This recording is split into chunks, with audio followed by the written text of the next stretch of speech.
الله ينور يا معلم كامل. الله ينور يا سيدي المعلمين.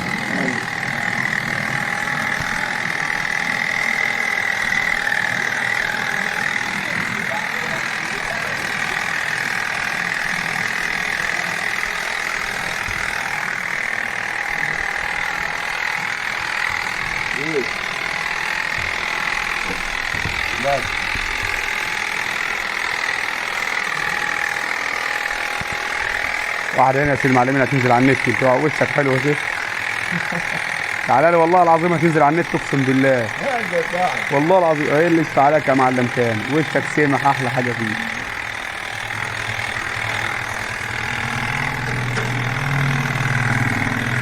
السلام عليكم ورحمة الله وبركاته. ازيكم حبايبي عاملين ايه؟ اللهم صل وسلم وزد وبارك على سيدنا محمد صلى الله عليه وسلم. طبعا انا كنت عايزه اخلي لكم الفيديو زي ما هو كده، ما تسجلش على حاجه، بس كنت هضيف لكم شويه معلومات يعني عن الحصان اللي احنا بنحلبه ده او البغل.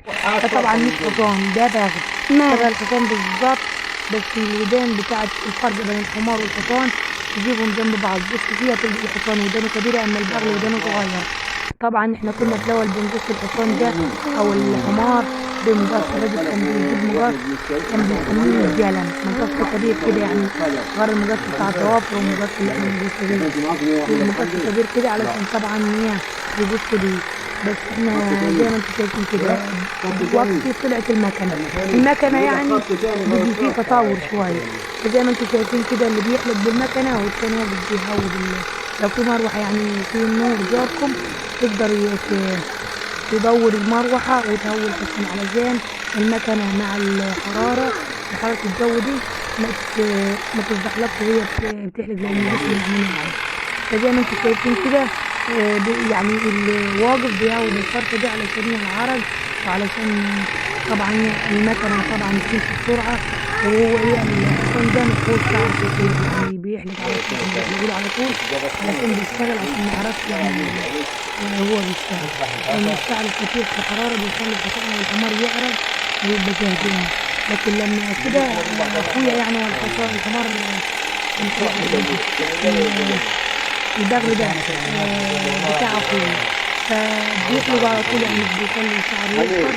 هو كل يوم بياخده ويحميه، كان مولف على كان عنده حصان يعني فكان بياخده يحميه على طول فقاعد يحميه.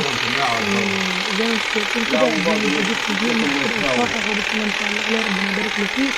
يعني كان عنده الموقف قبل ده ومات الله يعني ربنا يحفظ عليه. الحمد لله ربنا يخلي ده ويجعل بركة في ده اللهم لك الحمد. زي ما انتم شايفين التطور لما يحصل في الأرياف يعني إن احنا بنتطور شوية فبنخلق بالماكينة.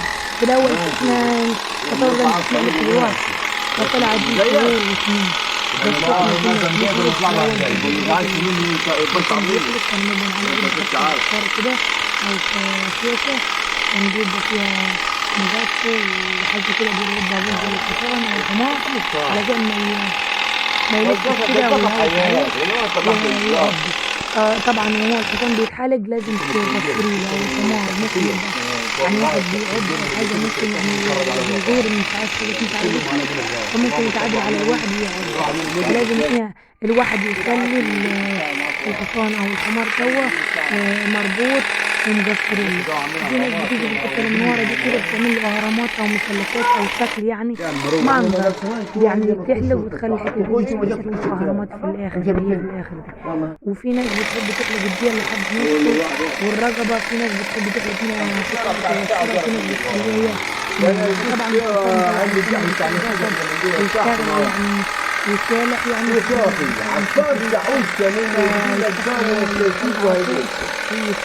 يستنى علشان يبقى ما يعرفش هو بيشتغل.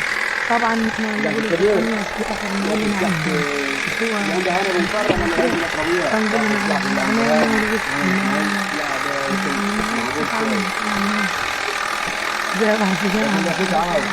اهم حاجة مقصرة معاكم في الحاجات الريف دي.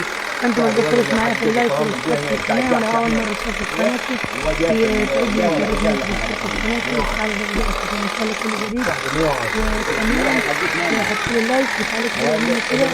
والسلام عليكم ورحمه الله وبركاته. زي ما تشوفوا كده هو بيحلق بقى الحصان، يعني لازم الحصان هو بيتعرف في الوصولية.